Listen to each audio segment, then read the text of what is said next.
I like hearing the dialogue. It sounds more of a happy buzz to me, so hopefully you're having joy.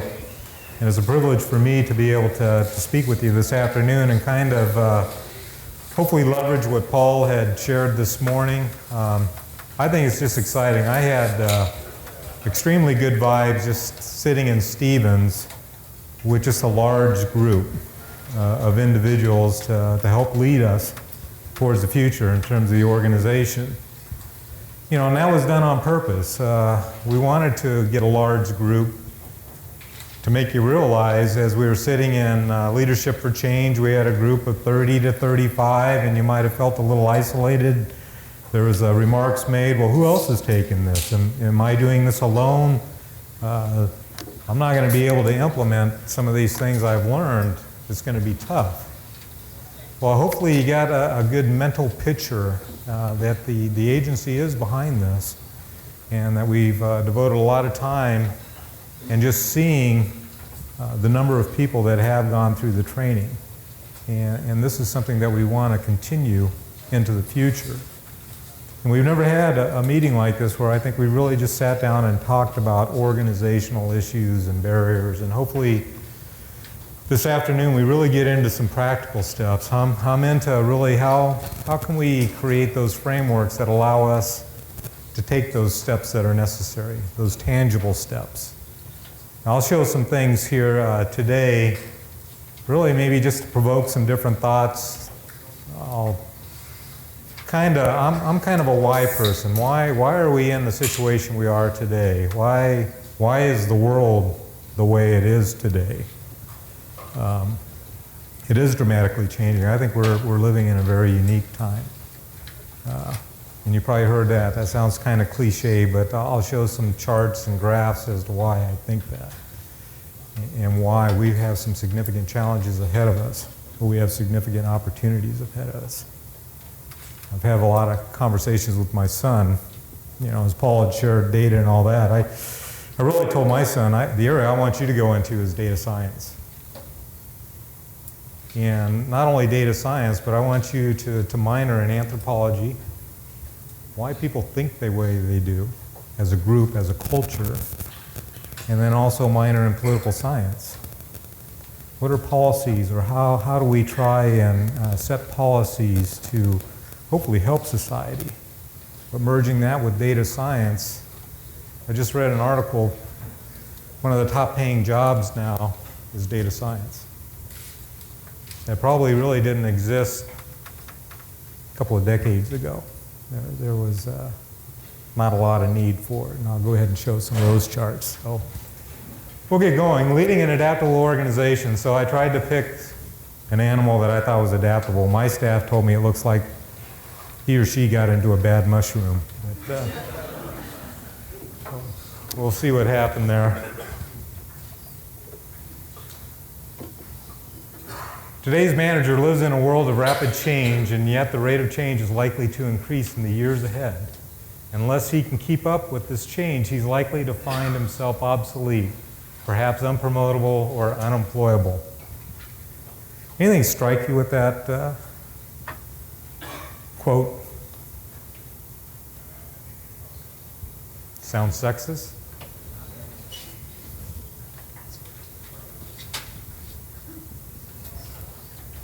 It's kind of interesting that was written in 1966. Do you think the rate of change today is much more rapid than what this leading professional in organizational management could imagine? Exponentially greater. But even at that point, feeling pressure. I looked at what was one of the key inventions in 1966. The felt tip pen. Have we transcended that? I think we've gone quite a ways. And even at that time, Ernest was saying, you might find yourself unpromotable or even unemployable. Quite the visionary terms. I thought it was interesting seeing quotes like that. The waves of change are here, and they're huge. They're extremely huge. So I'm just you're going to kind of find out how my mind works a little bit, or some of the changes that are occurring. This is just a chart on calculations per second from a computer and where we've gone. So if you look at Ernest back in 1966, we were about able to do one calculation per second at a cost of $1,000. Right now, we're really about up to the capability of a mouse's brain. But you're seeing the wave here. It is starting to grow tremendously fast. By 2025, where are you going to be at? You're going to be at the capabilities of a computer to process as much as our brain. I think what's even much more phenomenal is around 2045, it's projected that one computer can do as many calculations as the entire human race. What does that mean?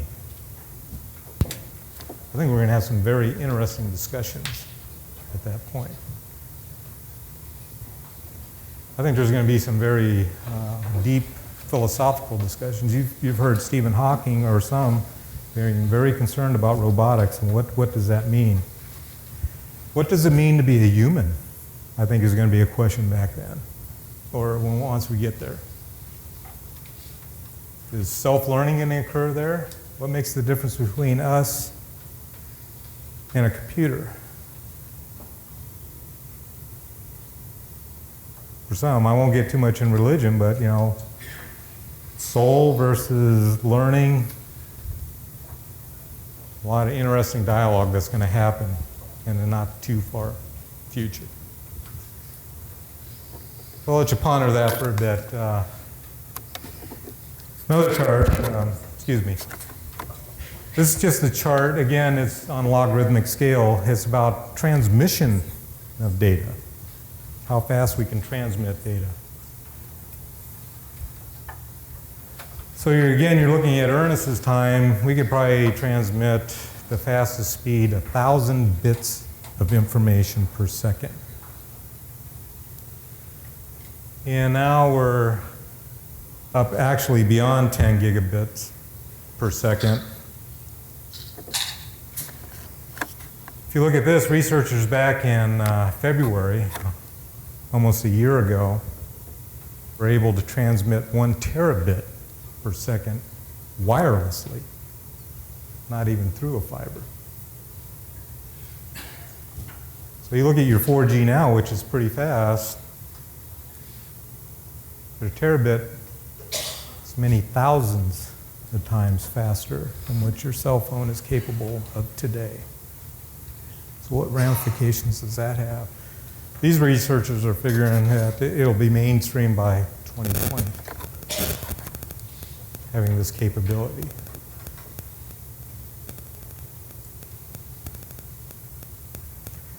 This one I think is very phenomenal to me. This is on data storage and how we store data.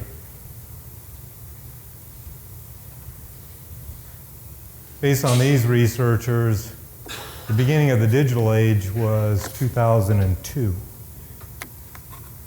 That is the point at which the amount of data created was equivalent in terms of digital versus analog.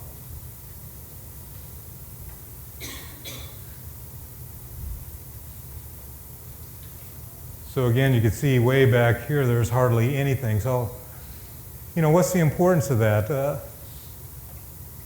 This has really changed, I think, in a lot of ways of what we're seeing today in terms of what's available to us, and I'll explain that. So you look at this data now that's stored. If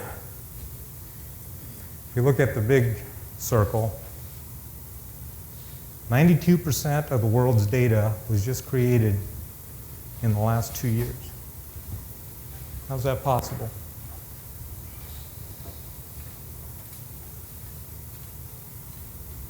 You have all your smart devices. You got smartphones, smart refrigerators, cars. You name all that data, the Internet of Things, collecting all that data. We're just getting inundated with data nowadays. We don't even know how to use this data. If you look at Facebook, 30 billion pieces of data are collected each month. YouTube, 72 hours of video are loaded each minute. And if you like music, you know, I'm not afraid of pirating. You can load the entire world's catalog of music on a disc that costs you $600. Pretty amazing.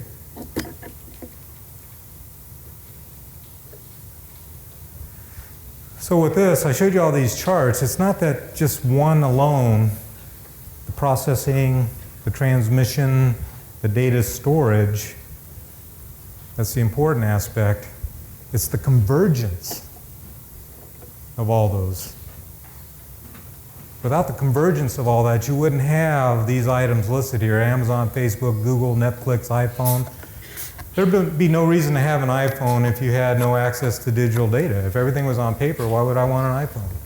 If I couldn't process and calculate where I am on a map or look at some other data, why have an iPhone? If I couldn't transmit, in Ernest's time, to transmit a movie, a DVD, I think I calculated would take him 1,000 hours. How many want to sit down and wait 1,000 hours to watch a movie? Compared to now, it's almost instantaneous to have that movie. There'd be no talking about autonomous vehicles. What's changing with the autonomous vehicles is really the convergence of all that technology at once. And as you see, they're all going up an exponential curve. GoFundMe, you can name them. Uber, you wouldn't have Uber without this technology. And this is disrupting the market so much, and you know, are we immune? I say we aren't. You look at the old model, say like Walmart or whatever, I had to have significant capital so I can invest in infrastructure, hire people, build buildings, start small, start getting some revenue in, then I could build. Well, Uber, Amazon, all these other companies, what they do is they leverage, when they first start out, Uber owns no cars. They have no workforce. All they do is convene and bring together these resources in a platform that provides a service that customers want.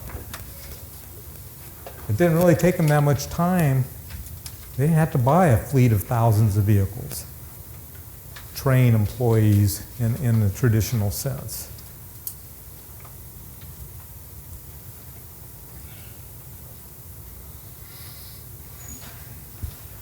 If you look at Facebook's growth,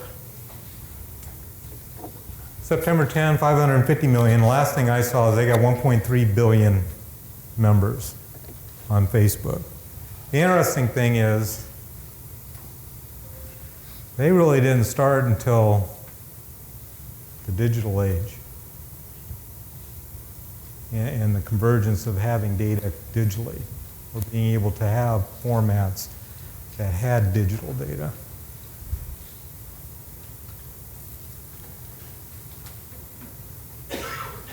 2002, the digital age. Google really didn't turn a profit until then. What's happened since? It's like they're going to take over the world. A company with really no profits 15 years ago. Really just based on data and the transformation that's occurring because of these technologies.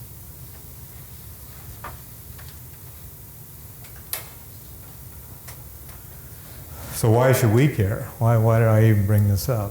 You're kind of seeing, I like thinking about these types of things, but what does it matter for the DOT out there? Are we immune to this, the impact of these changes? What we're finding out is public expectations of us are changing because of how services are being provided by these other firms, these other companies. People want services provided in multiple ways.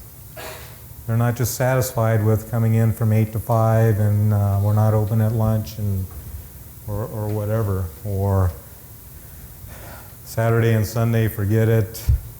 We're not open for business at that time. That's not acceptable anymore. They want increased access to information.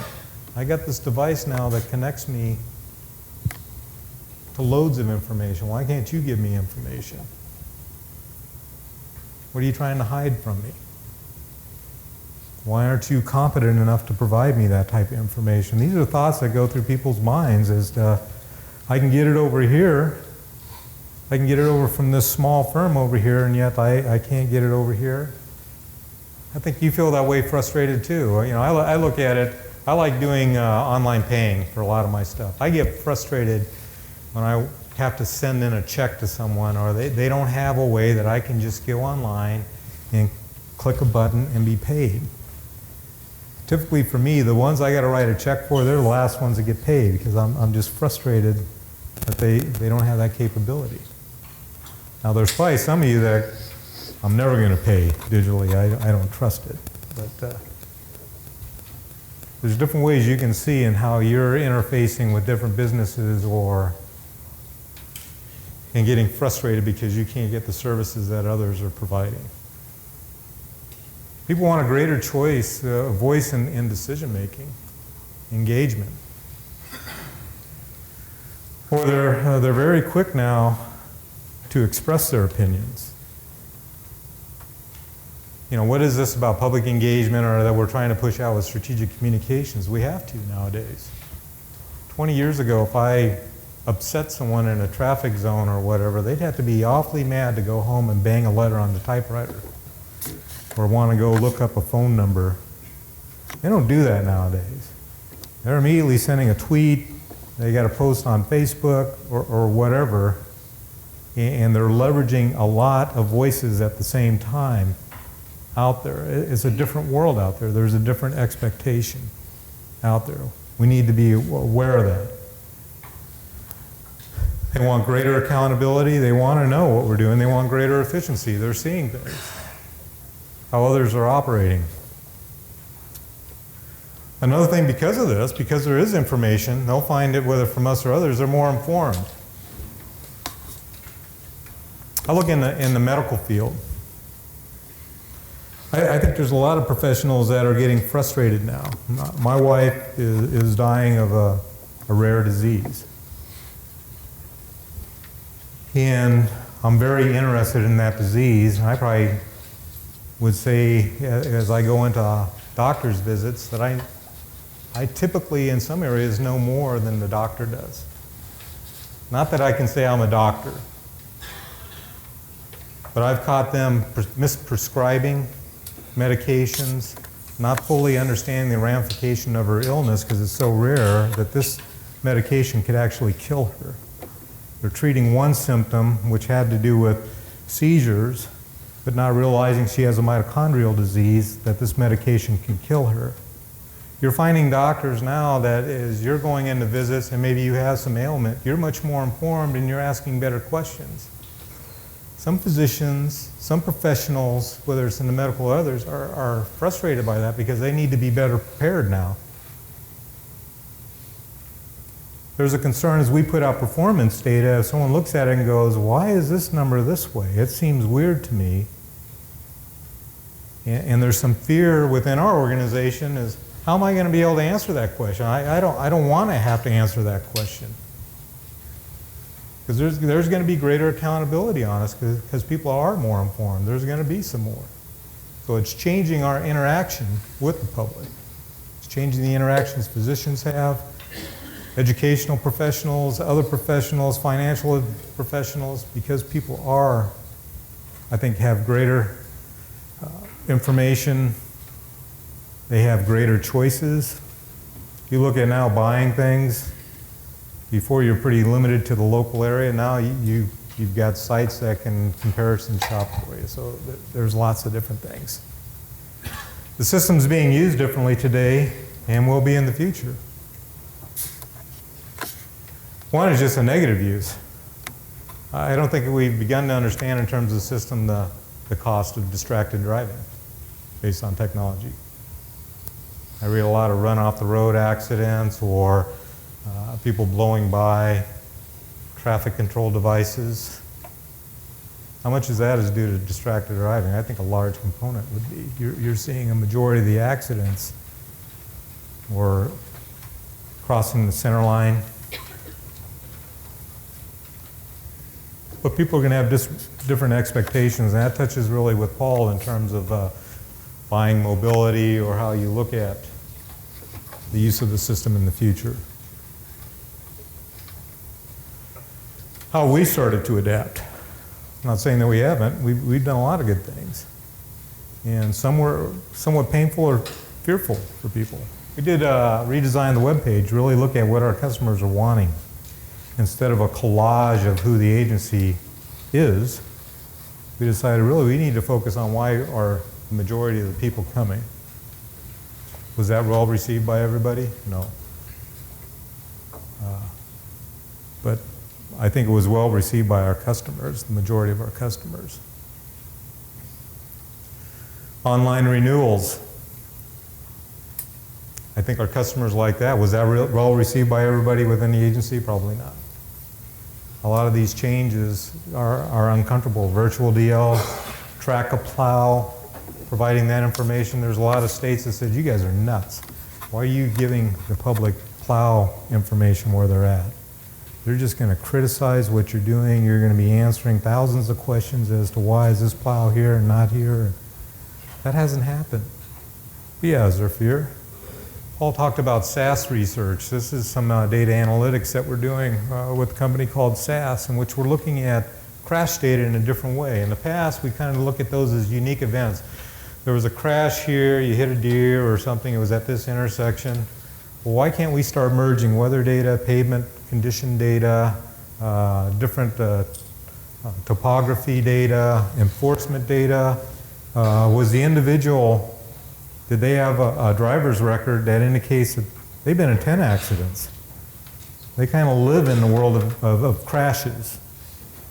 A lot of the ways that we did it in the past, we didn't use that type of data because it wasn't readily available. They're looking at the location of liquor stores. They're looking at demographics, population, age. What we told this company is, we're just going to give you a bunch of data, different data that we think might have some impact or some relationship, and you tell us what the data tells you. As you have data scientists looking at this, are we missing something? You know, what are the impacts of enforcement? How long does it last in terms of driver behavior? Where should we be focusing? So it's now trying to use data in different ways to maybe break down long-held beliefs on why things occur the way they do. Smart plans, I think in design, we're just looking at different ways of how can we leverage that information and use it again, make it digital.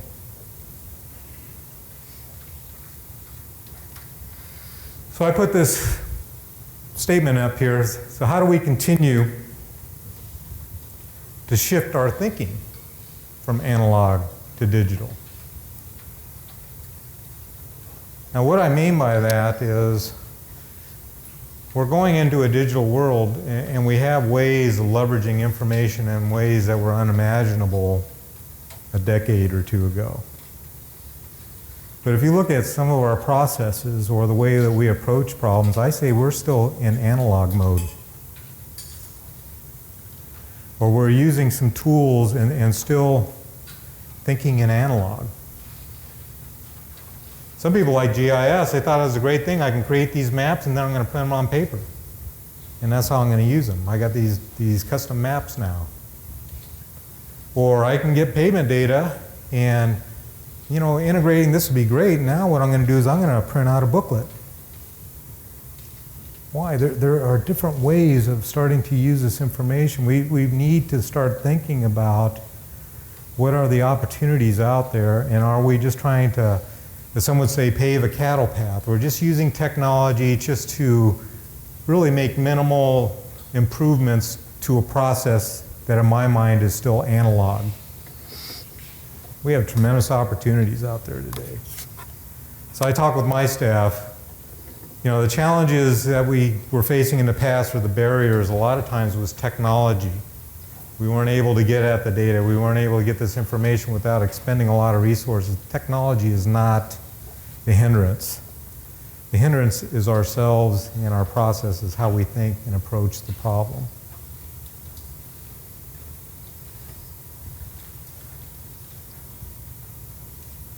Long-held beliefs in how we approach work need to be challenged, along with leading in areas that are less defined, and I'll explain that.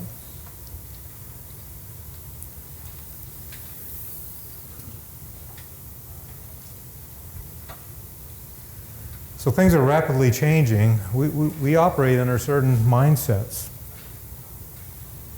How many times have you been in a meeting, we got to fix a process, and we work to the finest detail to get it perfect. We're designing for it to last.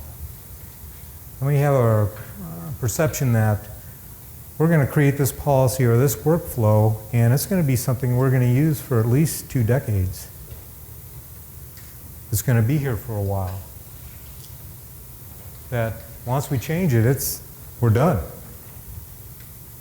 It doesn't work anymore. Today we need to be much more fluid. We need to realize that what we're designing for today, we could be changing it within a year.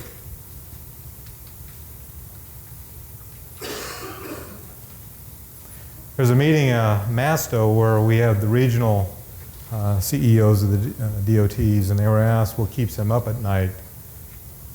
No one mentioned this, but what keeps me up at night is just the rate of change that's occurring within society, and how do we manage that. Behavior is the way of your approaching work or getting approvals. Is it based on hierarchy, reporting, and authority? Or do we look at really self-directed, guided by values, desired by outcomes and goals?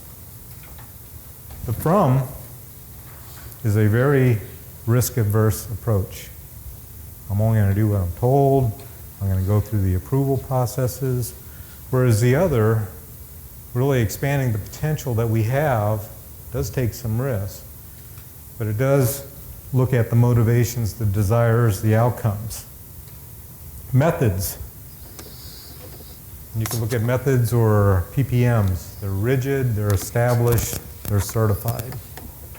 We only follow these. These are the gospel. Whereas the world's changing so fast, we've got to figure out how to make them adaptive. Technology, flexible by design only. That means as we get into there, I've got to code it, I've got to change it, whereas we need technology that is self-adaptable. We have technology like that. One is traffic control devices, signals. You know, as engineers, we go out there and we kind of do traffic counts, and we figure out what is the optimal signal timing to get the best flow out of the intersection. Well, there's software now, because of the processing power and everything that we're seeing, that the signal can see what's happening, can analyze the flow, and adjust on the fly the timing. It can look historically back at the data and says, you know, typically from 3 o'clock till 6 p.m., these are the typical flows I get on these legs. I need to switch my signal timing. It doesn't need someone to go in there and go, okay, we need to change this. It does it on its own.